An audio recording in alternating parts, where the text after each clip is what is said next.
Capítulo 3. Emmanuel, vencedor sobre el mal.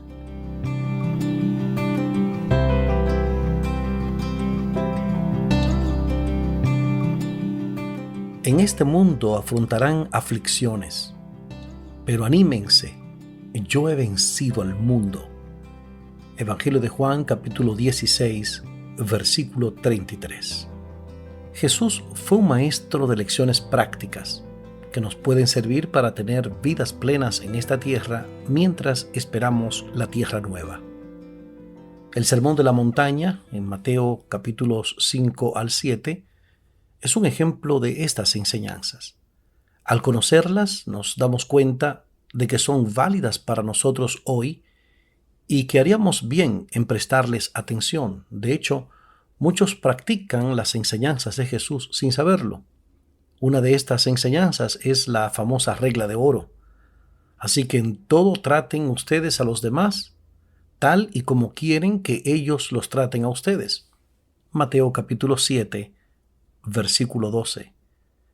Al terminar el Sermón de la Montaña, Jesús usó una comparación para enseñar la importancia de llevar a la práctica sus enseñanzas y qué útiles son en la vida diaria. Esto lo hizo mediante la parábola que conocemos como la de los dos cimientos. La importancia de los cimientos. Jesús dijo: Por tanto, todo el que me oye estas palabras y las pone en práctica es como un hombre prudente que construyó su casa sobre la roca. Cayeron las lluvias, crecieron los ríos, soplaron los vientos y azotaron aquella casa. Con todo, la casa no se derrumbó porque estaba cimentada sobre la roca.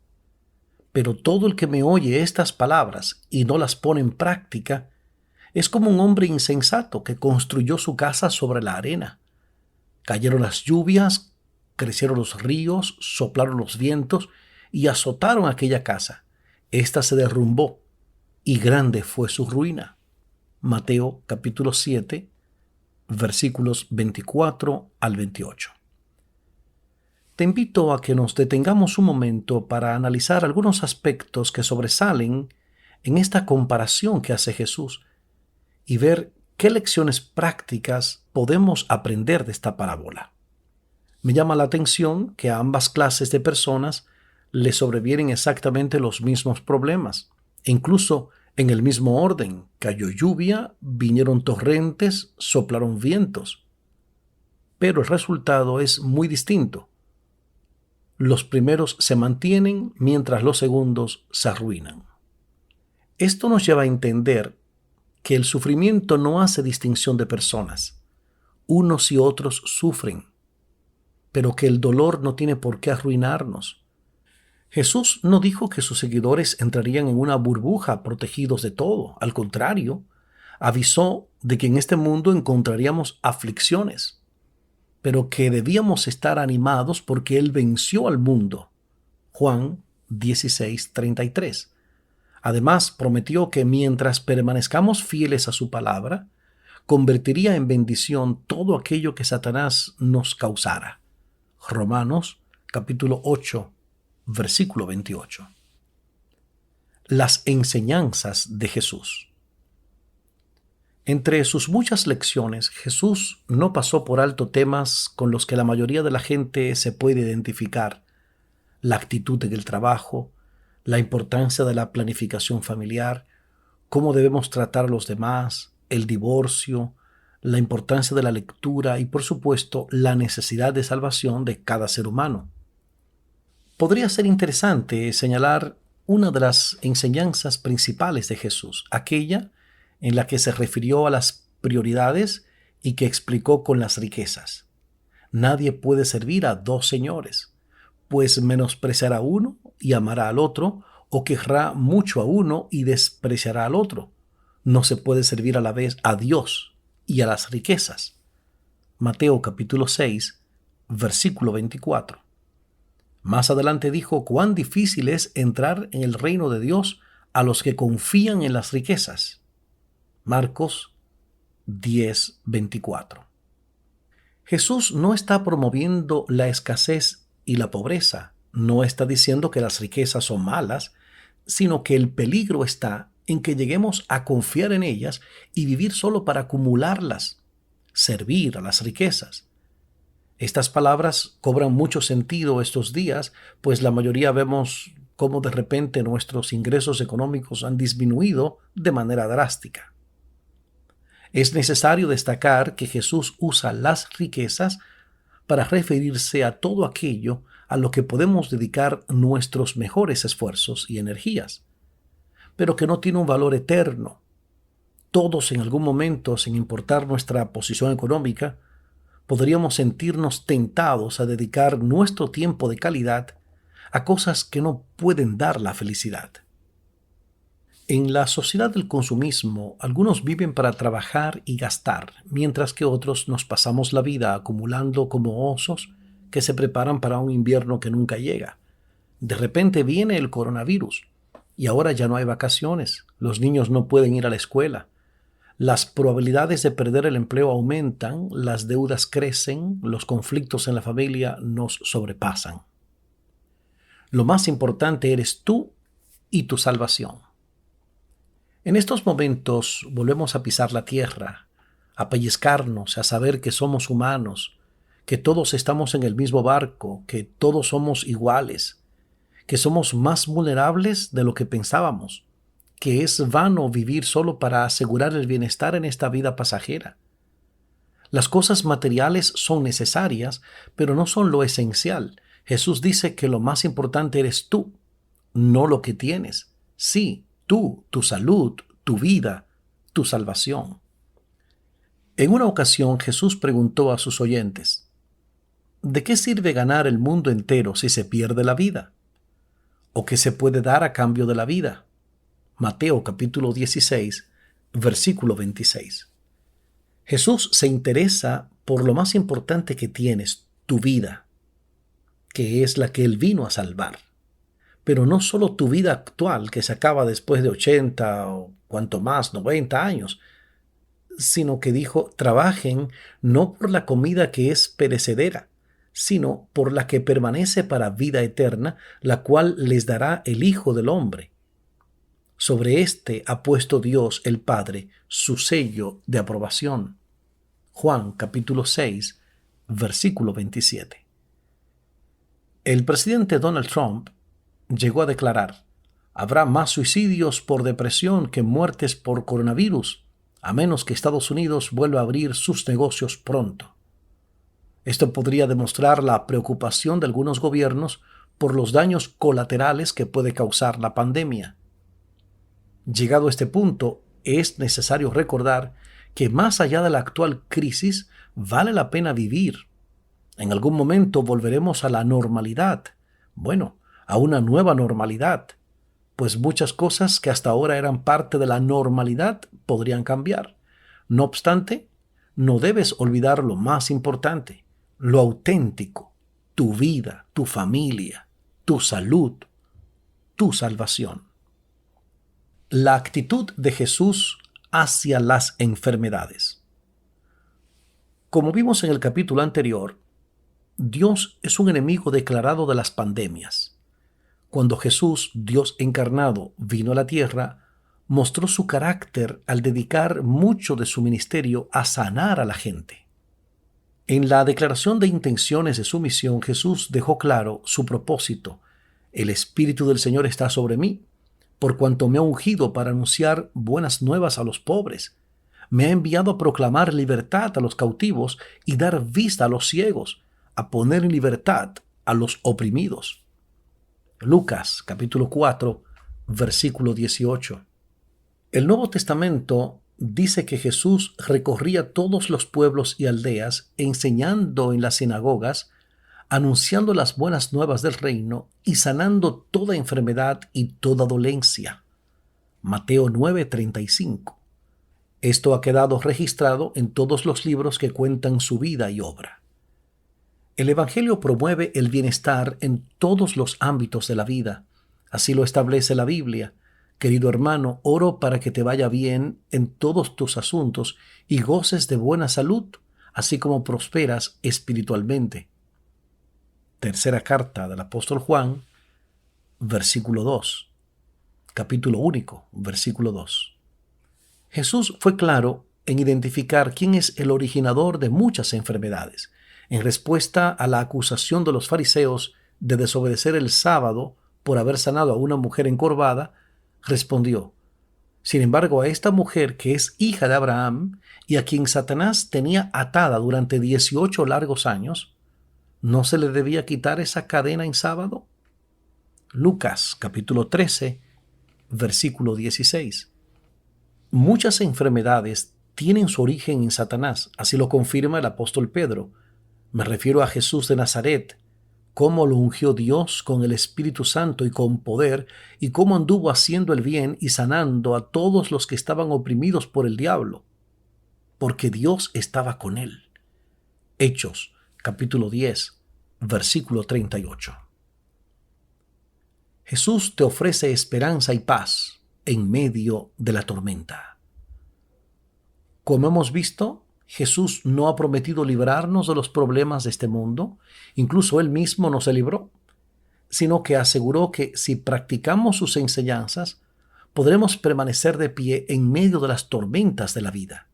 Me gustaría compartir contigo 5 razones que encontramos en Jesús que nos ayudan a no perder la esperanza en medio de la crisis del coronavirus, ni en las que vengan adelante.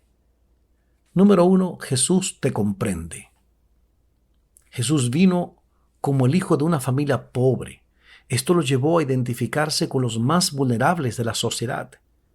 El lugar de su nacimiento fue un humilde establo destinado para el ganado. Siendo aún un niño, su familia tuvo que huir como refugiados a Egipto, pues lo buscaban para matarlo por el simple delito de haber nacido.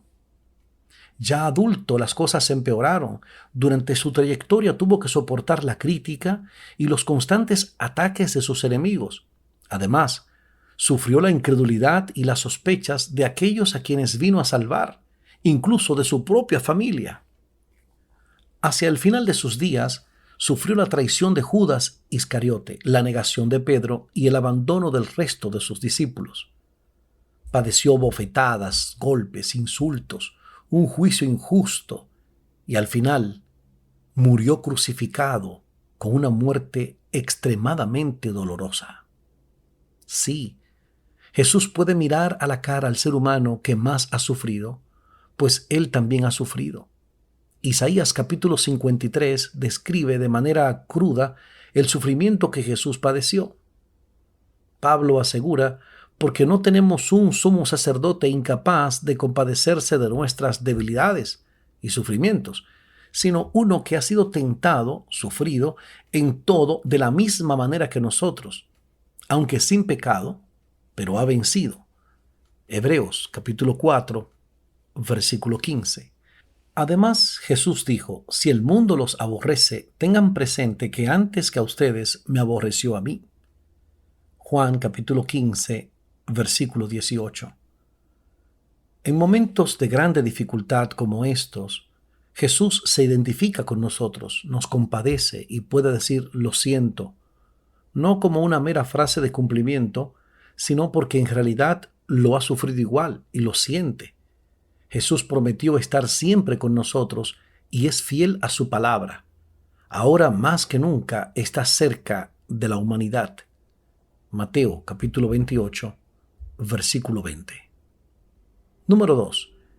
Jesús venció y tú también puedes vencer. Jesús animó a sus discípulos y nosotros también nos podemos dar por aludidos cuando les dijo estas palabras: yo les he dicho estas cosas para que en mí hallen paz. En este mundo afrontarán aflicciones, pero anímense. Yo he vencido al mundo. Juan 16:33. En Él podemos tener paz en medio de la aflicción del coronavirus. Porque yo vivo, también ustedes vivirán. Juan 14:19. Jesús solucionó el gran problema del ser humano, la muerte. Es importante que tengamos en cuenta que la victoria a la que Jesús se refiere, más que material y física, es espiritual y de vida eterna. Su victoria nos alienta y nos da la seguridad de que para esta tribulación hay salida, para este problema hay solución, para esta enfermedad habrá alivio y para la muerte habrá resurrección. Esta certeza nos ayuda a tener resiliencia en tiempos de coronavirus. Resiliencia en Jesús. Quizás para algunos el término resiliencia podría ser nuevo, así que te invito a que le dediquemos un momento a comprender de qué se trata. Es un término utilizado en psicología que hace referencia a la capacidad de una persona o grupo para seguir proyectándose en el futuro a pesar de acontecimientos desestabilizadores, de condiciones de vida difíciles y de traumas a veces graves. Es un concepto que se toma de la física, donde hace referencia a una propiedad de determinados materiales de volver a su forma original tras la acción de una fuerza. Un ejemplo muy visual es el de una pelota de goma espuma que tras apretarla fuertemente con la mano, recupera al soltarla su forma sin que sea necesaria ninguna acción especial por nuestra parte. A diferencia de la recuperación, que implica un retorno gradual hacia la normalidad después de un evento traumático, la resiliencia refleja la habilidad de mantener un equilibrio estable durante todo el proceso. A través del pensamiento resiliente, nosotros podemos afrontar la crisis que ha causado la pandemia. Es importante que durante el proceso busquemos controlar nuestras emociones, detectarlas, convertirlas en algo mucho mejor. Debemos visualizar el futuro con esperanza, saber que volveremos al mismo estado de normalidad como la pelota de goma, pero renovados y más fuertes para enfrentar un nuevo mundo que sin duda ya está cambiando. Número 3. Jesús lo predijo para afianzar nuestra fe. Como vimos en el capítulo 1, Jesús predijo que vendrían enfermedades. Lucas 21:10. Más adelante dijo, así que tengan cuidado, los he prevenido de todo. Marcos 13:23. ¿Y cuál es el propósito de que lo haya dicho antes? Jesús mismo responde, y les he dicho esto ahora, antes de que suceda, para que cuando suceda crean. Juan capítulo 14, versículo 29. De este modo Jesús se aplica a sí mismo el criterio de verificación para identificar a un verdadero profeta, que se encuentra en el libro de Jeremías. Pero a un profeta que anuncia paz se le reconoce como profeta verdaderamente enviado por el Señor, solo si se cumplen sus palabras. Jeremías 28:9. De este modo tenemos aún más evidencias para reconocer que Jesús es el Señor. El coronavirus no tomó a Dios desprevenido, ni Dios estaba de vacaciones, y por supuesto, Dios no está en cuarentena. Dios está al control de todo lo que está pasando en este mundo. Dios está trabajando para la salvación de la humanidad, como lo ha hecho desde que Adán y Eva pecaron engañados por Satanás. Jesús aseguró, mi Padre aún hoy está trabajando y yo también trabajo. Juan 5:17. Hoy más que nunca podemos confiar en Dios. Número 4. Jesús te ofrece una paz inmune al coronavirus. Jesús aseguró, la paz les dejo, mi paz les doy. Yo no se la doy a ustedes como la del mundo. No se angustien ni se acobarden. Juan capítulo 14, versículo 27. La paz a la que muchos nos hemos acostumbrado es una paz dependiente. Depende de que tengamos la hipoteca al día, depende de que podamos mantener el empleo, depende de que tengamos internet en el móvil, depende de que el auto nos lo entreguen a tiempo en el taller, depende de que encontremos pronto la ropa que me quiero poner, depende de que el banco nos apruebe la línea de crédito que solicitamos, depende. Por su lado, Jesús ofrece una paz independiente. Independiente de que te echen o no del trabajo, independiente de que el gobierno diga que estaremos 2 semanas más encerrados, independiente de que el coronavirus te alcance, independiente de que tu hijo esté por nacer en medio de esta pandemia, independiente de que te rebajen el salario para hacer sostenible la empresa donde trabajas. independiente de que tengas pérdidas por no poder abrir tu negocio. En definitiva, independiente incluso de que vivas o mueras. Alguien podría pensar, solo el consuelo de los tontos puede hacer algo así. ¿Quién estaría en paz en alguna de estas situaciones? Podemos responder, aquellos que construyeron su casa sobre la roca, quienes tienen en Dios puesto su pensamiento, tú guardarás en completa paz aquel cuyo pensamiento en ti persevera, porque en ti ha confiado. Isaías, capítulo 26, versículo 3. Los que entienden que estamos inmersos en un conflicto cósmico, los que saben que Dios obra a través de todo para beneficiar a aquellos que le aman. Romanos 8:28. Es importante resaltar el hecho de que la paz que Jesús ofrece no es sinónima de pasividad, sino que es una paz activa y especialmente preocupada por los demás, que actúa no solo para mantenerse, sino también para extenderse. El apóstol Pablo dijo, no se inquieten por nada, más bien en toda ocasión, con oración y ruego, presenten sus peticiones a Dios y denle gracias. Y la paz de Dios, que sobrepasa todo entendimiento, cuidará sus corazones y sus pensamientos en Cristo Jesús. Filipenses, capítulo 4, versículos 6 y 7. Más adelante sigue diciendo, hermanos, consideren bien todo lo verdadero, todo lo respetable, todo lo justo, todo lo puro, todo lo amable, todo lo digno de admiración, en fin, todo lo que sea excelente o merezca elogio. Filipenses 4:8. Hoy más que nunca, es importante que mantengamos en nuestra mente un pensamiento positivo. La palabra de Dios es una fuente amplia de mensajes positivos y de esperanza que además son verdaderos. Número 5. Jesús prometió volver. La mayor de las promesas hechas por Jesús es que regresaría a la tierra por segunda vez. No se angustien, confíen en Dios y confíen también en mí.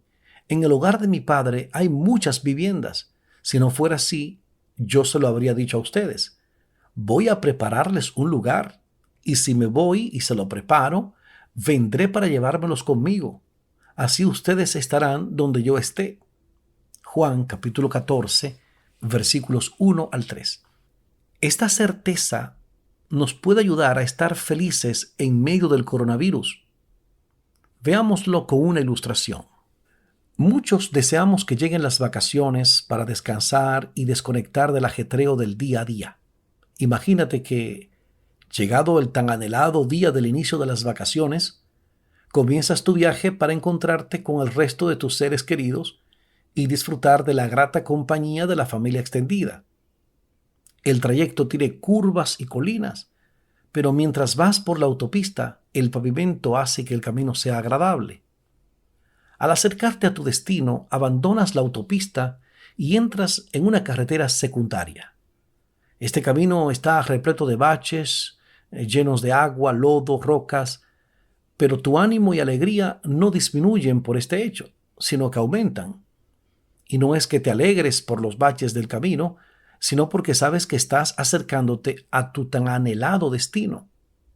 Sabes que pronto sentirás el cálido y sincero abrazo de tus padres y que volverás a escuchar las increíbles historias de tu tío, el aventurero, y te sorprenderás con las ocurrencias de tu sobrino más joven o de algún otro familiar querido. Los cristianos podemos mantener la paz y la alegría en tiempos del coronavirus porque sabemos que es una señal, es un indicador de que el camino está llegando a su fin. Jesús mismo dijo, cuando comiencen a suceder estas cosas, cobren ánimo y levanten la cabeza porque se acerca su redención. Lucas capítulo 21, versículo 28. Así es, apreciado oyente. El regreso de Jesús es la mayor esperanza del cristianismo, porque sabemos que su venida marcará el inicio de un mundo nuevo donde disfrutaremos del inigualable gozo de vivir en la presencia de Dios. Por lo cual, junto al apóstol Pedro, digamos, pero según su promesa, esperamos un cielo nuevo y una tierra nueva, en los que habite la justicia. Segunda carta del apóstol Pedro, capítulo 3, versículo 13. El apóstol Juan vislumbró aquel nuevo mundo y dijo: después vi un cielo nuevo y una tierra nueva, porque el primer cielo y la primera tierra habían dejado de existir, lo mismo que el mar. Apocalipsis 21:1. ¿Regreso de Jesús? ¿Un mundo nuevo? Más adelante dedicaremos suficiente tiempo para comprobar si tiene sentido seguir esperando el cumplimiento de estas promesas de Jesús en el siglo XXI. Paz en medio de la tormenta. Por las razones que acabamos de ver, podemos estar en paz en medio de la crisis del coronavirus. Pero siéndote sincero, si tu vida se parece a la de aquellos que construyeron sobre la arena, quizás sea porque la tuya también está construida sobre la arena. Es tiempo de revisar con honestidad cuál es el fundamento de nuestra vida y asegurarnos de que estamos construidos sobre la roca eterna, Dios. Isaías 26:4. Esta certeza nos ayudará a tener resiliencia en tiempos del coronavirus. Te invito a que me acompañes en el siguiente capítulo. Allí conoceremos cómo la esperanza que Jesús ofrece a través del Evangelio fortaleció a los cristianos para ayudar a muchas personas durante pandemias que la humanidad vivió después de su partida. Veremos cómo sirvieron incluso hasta a sus enemigos, quienes tuvieron que reconocer la dedicación y entrega desinteresada de estos discípulos de Cristo. Lo mejor de esta obra está por venir.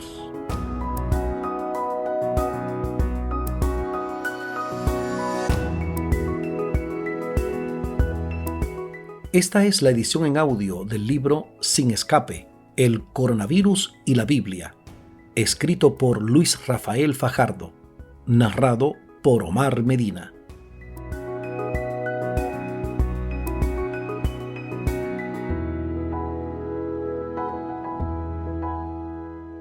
Este libro está disponible gratuitamente en la dirección web fajardoluis.com.